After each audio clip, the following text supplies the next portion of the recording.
Assalamualaikum dan salam satu Malaysia. Anda bersama saya Syuhaidah Arifin dalam Titik Sentuhan Terus Bertindak. Terima kasih kerana menonton rancangan kami dan sedikit makluman buat anda semua. Rancangan ini merupakan satu medium untuk anda menyuarakan sebarang isu ataupun permasalahan di sekitar komuniti anda. Jadi malam ini kami paparkan dua lagi isu untuk perhatian anda, iaitu merah semakin parah dan kawasan sempit nelayan tersepit. Jadi teruskan bersama kami selama setengah jam dari sekarang. Bukan berniat untuk menghalang pembangunan, namun setelah setahun berlalu, kesannya dirasai oleh penduduk yang tinggal berhampiran. Bukan sahaja di sekitar kawasan Pelombongan, malah penduduk di sekitar kawasan pelabuhan juga turut terasa bahananya. Apakah punca daerah Kuantan diselubungi debu-debu merah? Ikuti wartawan kami Akmal Aziz yang sempat ke Kuantan baru-baru ini.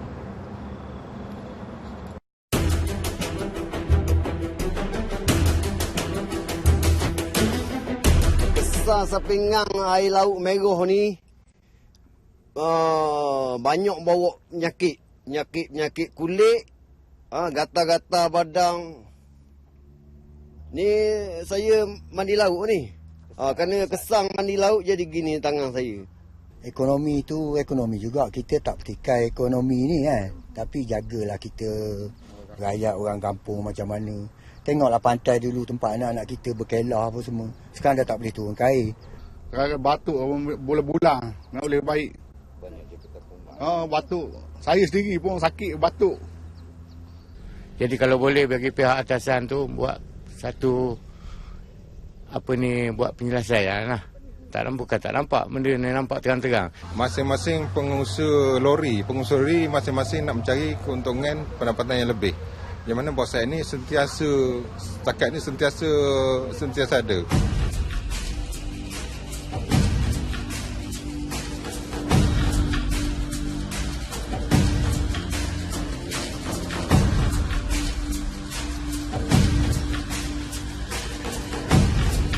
Apa sebenarnya yang berlaku sehingga penduduk merasakan kehidupan mereka semakin terancam saban hari?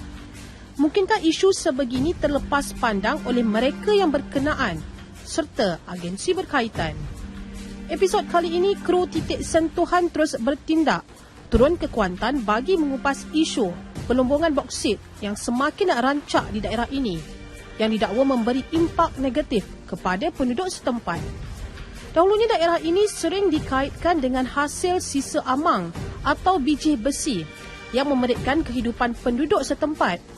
Namun sejak setahun lalu, pelombongan boksit menjadi pencarian terbaru apabila dikatakan mempunyai harga pasaran yang tinggi. Lokasi pertama kami adalah di kawasan pengeluaran hasil bumi ini di rancangan Tanah Pemuda RTP Bukit Goh yang terletak kira-kira 13 km dari pusat bandar Kuantan. Hasil tinjauan mendapati lori-lori dan trailer yang mengangkut boksit ini diparkir di tepi jalan serta ada yang bergerak membawa keluar hasil muatan menuju ke kawasan penyimpanan di Pelabuhan Kuantan. Bukan sekadar menyakitkan mata dengan keadaan jalan kotor dan berdebu. Keadaan jalan serta lori-lori yang bermaharajalela juga membahayakan pengguna jalan raya yang lain. Visual yang direkod ini terpaksa dirakam secara bersembunyi di dalam kenderaan kerana dipercayai kawasan ini telah dijaga oleh Tonto yang mengawal operasi keluar masuk lori-lori daripada pemantauan pihak berkuasa. Bagi penduduk, mereka bukanlah menolak sebarang bentuk aktiviti pembangunan untuk kepentingan masa depan. Namun kesan negatif akibat aktiviti pelombongan di atas tanah mereka ini didakwa membawa pelbagai masalah berikutan lokasi yang berhampiran kediaman dan sekolah. Pusat ni dah dekat dengan perumahan. Jadi dia masalah kepada perumahan dan sekolah lah.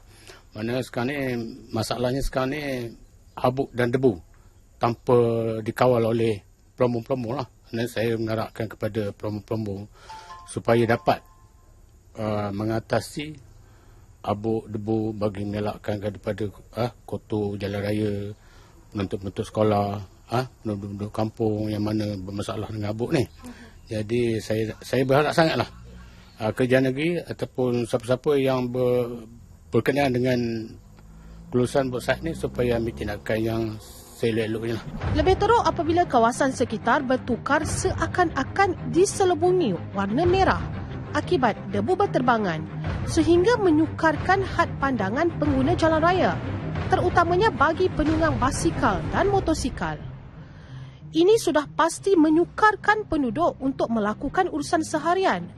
Selain mengganggu perjalanan sebarang program berbentuk kemasyarakatan, kerana aktiviti pelombongan boksit ini didakwa beroperasi 24 jam sehari. Ni orang ni, kamu kita pun yalah seronok juga, agak sukalah jugalah hasil-hasil bumi ni boleh keluar, pendapatan tu rasa.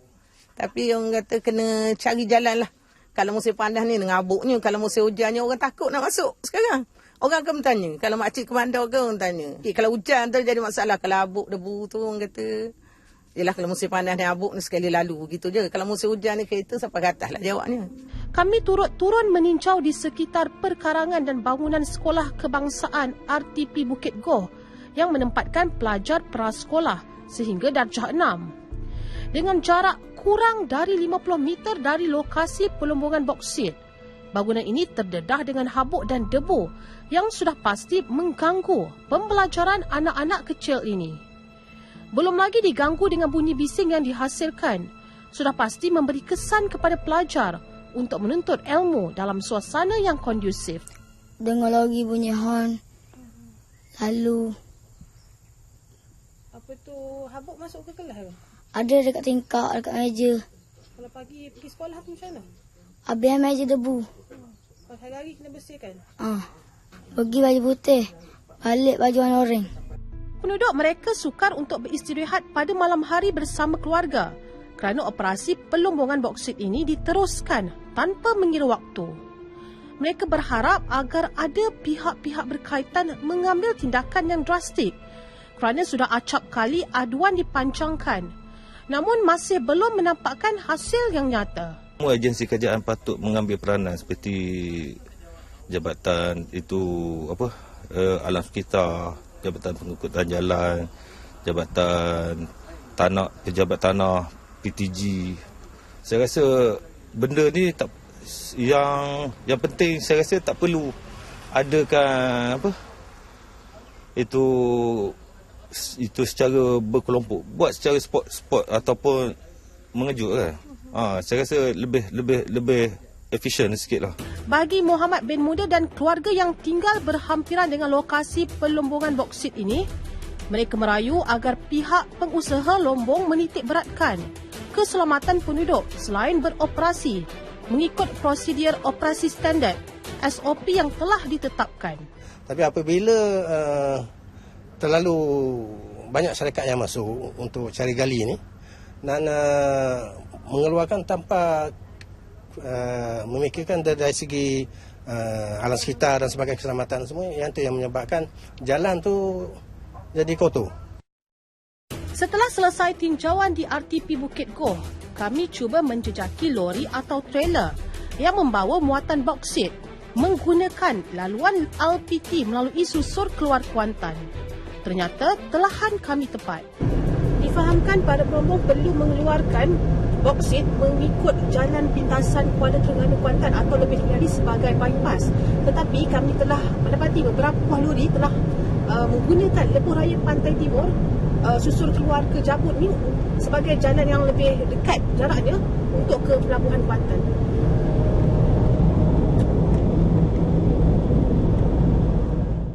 Hari kedua di Kuantan, kami seterusnya meninjau di sekitar kawasan Baluk Baru yang bertentangan dengan laluan utama lori boksit di laluan Jalan Pintasan Kuantan Kuala Terengganu menuju ke pelabuhan. Melalui maklumat yang diperolehi, pernah berlaku kemalangan yang melibatkan penunggang motosikal di kawasan ini. Selain para peniaga di kawasan sekitar mengadu habuk yang berpunca daripada lori mengangkut nirel ini, turut mencecaskan pendapatan mereka yang tidak seberapa. Selalulah aksiden tu, memang selalulah lori masuk, mana kawasan pertama sibuk dah sekarang kan. Memang pencemaran tu berlaku kuat sangat sekarang sini lah. Debu tu, alam sekitar, masalahnya pokok yang hijau jadi kuning-kuning. Abuk di rumah kita memang adalah kesan dia tu. Tapi setakat ni tak adalah bunyi bahaya setakat abuk. Tapi diorang gaduh lah, anak-anak batuk tu, larat-larat. Pihak pengusaha sepatutnya menitik beratkan segi apa kata orang tu, pembawa keluar bauxite ni, macam insidan lori pun dia mesti dah tutup dengan elok, dengan kemas kan. Kemudian jangan buat melebihi sangatlah daripada tahap yang dibenarkan oleh lori kan. Difahamkan hanya lori-lori yang mengikut piawaian sahaja dibenarkan untuk mengangkut mineral ini, termasuk menutup muatan dengan kanvas khas. Namun piawaian yang ditetapkan ini tidak dipraktikkan sepenuhnya. Apa yang mengejutkan, kawasan sekitar pelabuhan di Tanjung Kelang, Kuantan turut dicemari debu merah ini. Dan melalui maklumat yang diperolehi, hal ini terjadi kerana pihak Kuantan Port Consortium KPC membersihkan sisa pengumpulan mineral ini di kawasan dermaga. Minta jasa baik daripada pihak kerajaan negeri berkaitan dengan jabatan-jabatan dapat turun padang melihat bagaimana penduduk kampung yang sekarang ni yang begitu ketara dengan kesihatannya, dah berlaku 3-4 tahun. Jadi kita nampak sendiri bagaimana di pesisiran pantai sendiri pun dah merah airnya, bagaimana nelayan-nelayan kecil yang duduk di pesisiran pantai yang sebagai mencari punca pendapatan. Kalau kita perhatikan sini ni, yang ini memang kesan daripada yang diorang buat stock fire dalam port.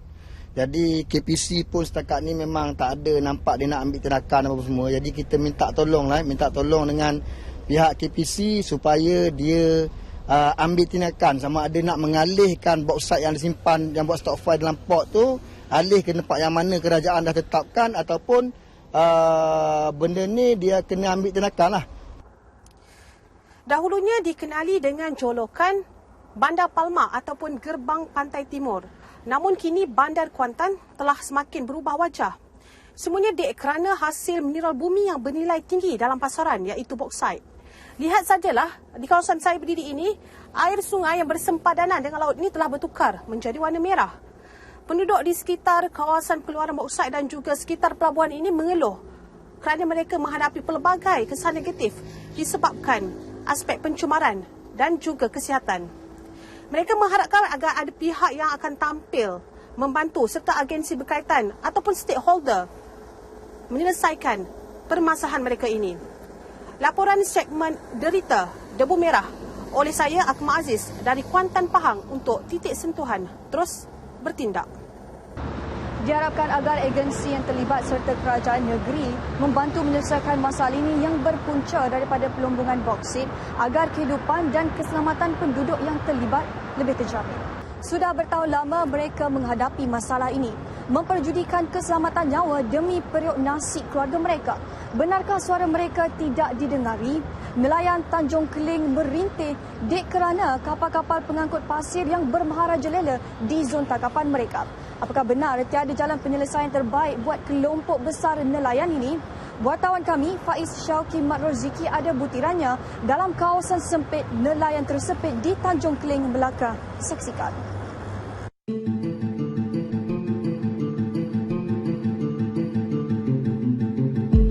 Beginilah hidup diriku nelayan, oh Tuhan. Itu yang masalah kita sekali yang pertama tu bang, itulah masalah kapal. Kita boleh nak cakap apa lah bang? Kita kalau kata orang tempat yang itu kita nak cari makan kat situ kapal yang ada. Macam kapal ni dia orang labur tak ada ikut tetap macam dulu dia orang labur pada laut Sungai Melaka tu. So sekarang ni dia main labur, kita nak buang jayang pun susah lah nak jalan. Macam tambak tu dia dah tambak tu hasil makin lama makin berkurangan lah. Sebab dia dah tambak mungkin ikan tu dah lari ke apa. So kita tak tahu kat mana. Macam ni kita nak tak nak terpaksa lah pergi, kita nelayan. So nak tanya sikit sebanyak tu je yang kita dapat. Itulah rintihan nelayan pantai di kawasan perairan sekitar Tanjung Keling, Melaka. Aktiviti mengorek pasir dan penambakan laut di sepanjang pantai Lirih, Klebang dan Tanjung Keling terus mengundang resah kepada lebih 100 nelayan di kawasan berkenaan. Bukan hanya mengurangkan hasil nelayan, malah aktiviti berkenaan turut didakwa merosakkan peralatan tangkapan ikan akibat tersangkut sisa buangan daripada kapal pengorek pasir. Titik Sentuhan menerima aduan daripada nelayan di kawasan ini sekitar 2 minggu lepas dan kami turun padang meninjau isu yang dipanjangkan ini. Lautan yang luas seakan semakin mengecil bagi nelayan di sini. Manakan tidak, zon tangkapan mereka semakin sempit kerana kapal-kapal pengangkut pasir dan kapal gas yang berlabuh di kawasan perairan Tanjung Keling ini. Berkenaan dengan kapal-kapal ni, memang dia telah digezetkan didapat oleh Jabatan Laut. Memang dia ada kawasan untuk pelabuhan. Tapi kadang-kadang dia orang ni ikut suka hati dia berlabuh. Dia nak suka detak dia sahur, dia turun yang sahur. Ada jaring kita datang. Itu yang kita khawatir kan. Kadang-kadang dia sahur tu dah bawah tu ada jaring. Banyak berlaku kerugian. Banyak laporan polis dah dibuat. Kalau satu kali rosangan makan ribu juga. Kapal-kapal ni, ini dah kurang lah. Biasa sampai kita nak buang jaring tak boleh. Sebab apa? Kapal terlalu banyak. Tempat kapal labuh ni laluan jaring kita, pukat kita. Lagi satu, dia punya masalahnya macam kapalan dia setiap kali berlabuh dia ada buat timpalan. Sisa-sisa timpalan semua dibuang dalam laut. Lagi satu macam minyak, tumpahan minyak. Tumpahan minyak kadang-kadang kita pergi nelayan, kita balik. Bila jumpa tumpahan minyak, kita balik, kita tak sempat nak buat aduan. Bertahun-tahun isu yang sama menghantui mereka, iaitu aktiviti penambakan laut di sekitar pantai Klebang menyebabkan kapal-kapal pengorek pasir bermaharajalela berlabuh dan berlayar di dalam zon tangkapan nelayan. Malah kapal-kapal gas asli juga turut berlabuh di sekitar perairan ini. Nelayan di kawasan perairan Tanjung Keling sudah jemu dan muak dengan kerenah kapal-kapal besar yang menyekat punca rezeki mereka. Bukan menyalahkan takdir, malah jauh sekali menolak pembangunan dan penambakan laut di pantai Klebang yang telah bertahun-tahun dijalankan. Namun hari demi hari, mereka terpaksa menanggung derita akibat hasil laut yang semakin berkurang. Selain memasuki dan mengganggu kawasan tangkapan mereka, paling parah, ada sesetengah kapal pengorek pasir bertindak biadab apabila langsung tidak memikirkan keselamatan nelayan pantai. Sudah beberapa kali kes pukat dan jaring nelayan dirosakkan kapal-kapal ini. Saya ke laut tu malam kan, buah hitam. Buah hitam kita pergi dalam pukul 7 ke 8 kan. Jadi kapal surut pasir ni di jalan indoor. Kadang pukul 10 malam, pukul 11 pun ada jalan ni. Dan saya buang bukat, macamnya tengok kosong lah kan. Saya buang lah bukat saya. Tiba dalam pukul 2, pukul 3, kapal surut pasir ni, tunda, telah melanggar lah geng saya kan. Jadi dia melanggar, geng saya sudah putus. Jadi putus, kita punya kerosakan, saya ingat tadi saya hilang dalam 13 keping, 14 keping. Kadang-kadang dalam 1,000 lebih lah kan. Yang kita nak minta bantuan daripada siapa? Macam saya minta bantuan pada persatuan kita kan. Sampai sekarang belum ada jawapan lagi. Belum ada jawapan, tadi saya pergi baru-baru ni dan 1 minggu lebih pun kena balik lagi. Pun saya nak buat aduan pun, saya pun dah kira putus asa kan. Yang tu hari punya aduan belum dapat apa benda lagi nak kan. Ni kena lagi. Jadi saya pun sekarang nak pergi malam pun dah tahu hati lah. Bagi Aziz Jaafar, beliau masih trauma dengan kejadian yang menimpa sewaktu berhadapan dengan kapal korek beberapa bulan yang lalu. Pada yang bulan 4 yang tahun lepas, saya ni hampir dilanggar oleh kapal yang bawa pasir lah. Jadi saya mengalami cedera dekat kepala ni lah. Sebanyak dalam 10 jatutan lah. 10 hari lah duduk hospital. Jadi manangkan kita pihak kerajaan kami berat lah pada keselamatan nelayan. Yang kapal yang korek bawa ke pasir ni, dia tak ada kira keselamatan orang. Nyawa seperti di hujung tanduk. Itu yang dialami beliau. Mujur, ada nelayan berdekatan cepat membantu mangsa. Abang kandung beliau berkongsi saat mencemaskan sewaktu kejadian. Masalah adik saya tu, apa hampir mati. Kerana saya dah beri api. Tinggal lagi dia degil dekat mana ni kapal pasir ni, dia pergi menuju kepada adik saya. Kena saya pergi lah. Macam emergency lah, adik saya api dah menyala. Rupa dia pakai apa? Pakai api untuk kecemasan. Sedangkan api tu tidak berfungsi. Makna masuk angin, jadi meletup dalam perahu. Jadi tu yang satu padam darah tu. Saya pergi kat dia, Kemudian saya ambil dia, tinggalkan saya punya uluan saya dengan kawan saya tu, satu perahu lagi saya bawa balik. Enjin 40 kuda. Saya dah tak ingat apa. Terus speed habis sampai di sini saya telefon dalam perjalanan lah. Dalam perjalanan saya tu saya call. Siapa yang saya dapat call, saya suruh standby ambulans untuk adik saya. Dan menjemput darah ni. Betul-betul atas mata ni. Akibat penambakan laut yang berterusan sejak beberapa tahun lalu memberi kesan kepada pantai sekitarnya. Hakisan teruk menyebabkan pantai di Kampung Hailam ini berubah wajah. Berapa banyak kapal korek. Kalau bolehlah ini kapal korek hentikan kerja ni semua. Janganlah lagi buat apa-apa yang ada lagi yang remeh-temeh pasal benda macam mana benda-benda semua nak hidup. Oleh kerana telur ikan yang ada tu semua dah dipupus. Kan? Macam mana boleh udang berantin, benda-benda ikan. Macam mana kalau kita tahu tukun pun dia belum tentu ikan tu boleh datang balik ataupun tidak. Oleh kerana benda-benda ni dah banyak halangan. Kan? Dulu kita cari petang-petang RM7.50 boleh dapat. Sekarang ni nak RM10 tepi pantai pun susah. Pondok-pondok perayu untuk nelayan tidak dapat digunakan lagi. Tempat menyimpan peralatan menangkap ikan juga telah tiada. Batu-batu besar di tepi pantai timbul akibat hakisan. Penduduk mendesak agar jeti di kawasan ini dinaik taraf segera demi kemudahan mereka.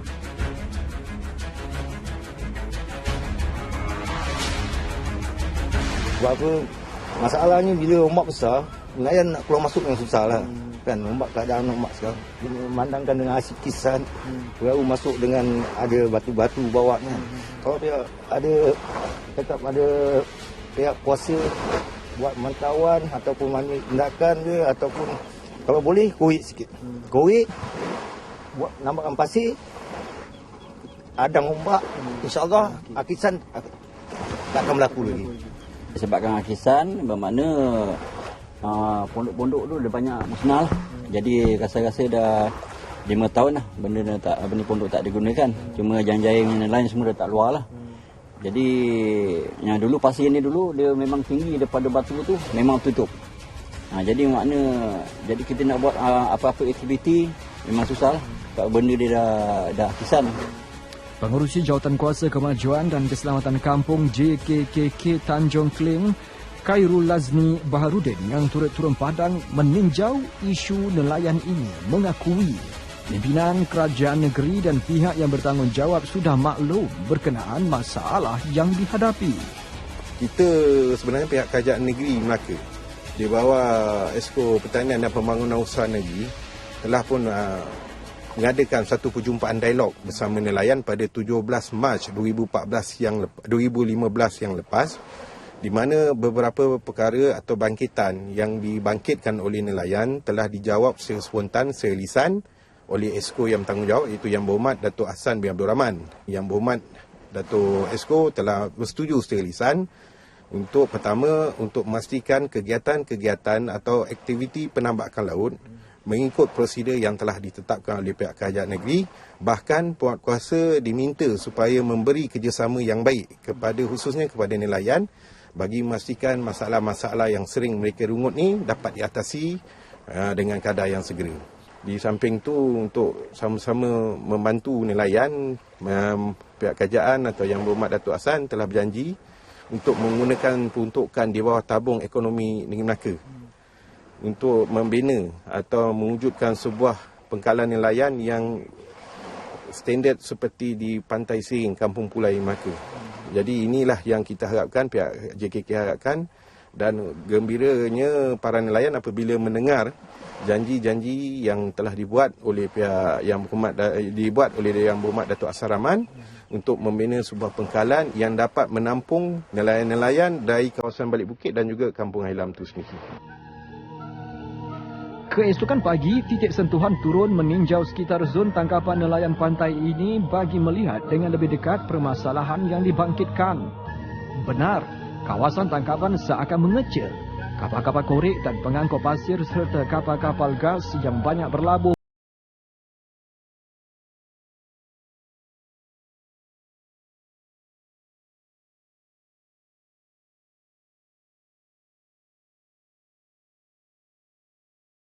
Laut ni macam mana keadaan ni dengan tambakan laut ni dengan kapal-kapal? Masalah dalam dengan tampakan laut ni.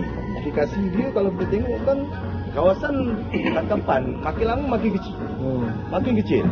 Tangkapan makin kawasan makin kecil, lepas tu tangkapan dia lagi makin lama makin kurang. Makin merosot. Kalau